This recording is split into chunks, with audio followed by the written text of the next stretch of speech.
So guys, for today's video is magre-repat tayo ng aking Gymnocalycium cactus or columnar type. Ayan, ang pagkakaalam ko kasi is columnar yung pataas. Then ayan, iriripat natin siya dito sa cute teapot. Ayan, sobrang cute niya. Kaya dito ko siya ilalagay. Bagay na bagay siya. Then, ayan, i-remove natin yung kanyang toppings para magamit din natin later. Then, ayan, maglagay muna ako ng soil dito sa ating teapot. Sobrang cute na yan.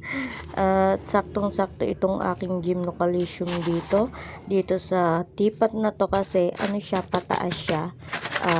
Pagkakaalam ko sa columnar type is pataas siya. Yung iba kasi is parang ano siya, bilog lang siya. Ito is kakaiba, parang tumataas siya, napapansin ko. Then ayan, nilagyan ko muna ng soil mix itong teapot. Then ang ginamit kong soil mix is loam soil. Then meron siyang pumice stone kagaya ng ginamit ko din dito bago natin siya i-repot. Yan din yung soil mix ko. Then ayan, i-remove natin yung toppings para magamit natin siya later at para hindi din masayang. Then ang toppings na ginamit ko is aqua soil. Ayan siya. Itabi natin siya. Magagamit pa natin siya mamaya. Ayan. Itabi lang natin ang aking toppings. Ayan. Later, pagka-repat is gagamitin din natin siya. Then, ayan. Ito is, ganun din yung soil kong ginamit sa kanya. Ayan din. At, yan, ganyan lang siya guys. Iayos lang natin siya. Tingnan nyo, bagay na bagay siya dito. Then, ayan.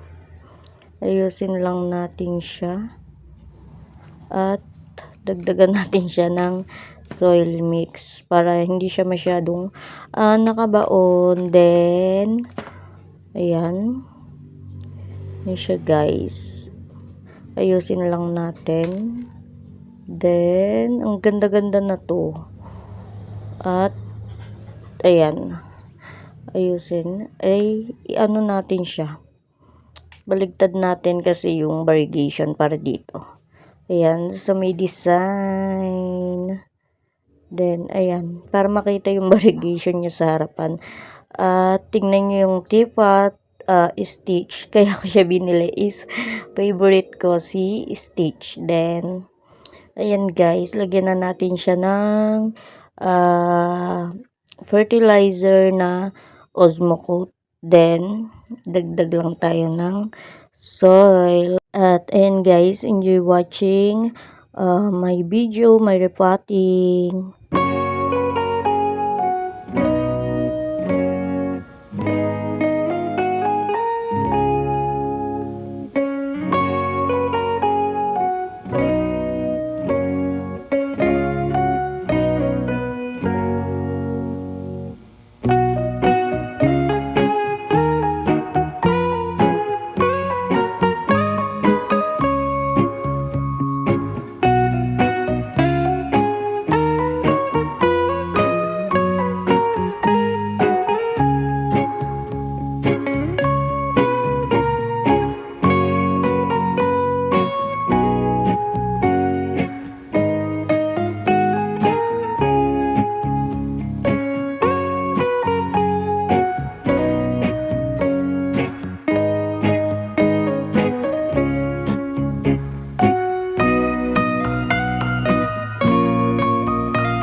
natin yung ating ni-remove na toppings, 'di ba, ginamit ulit natin.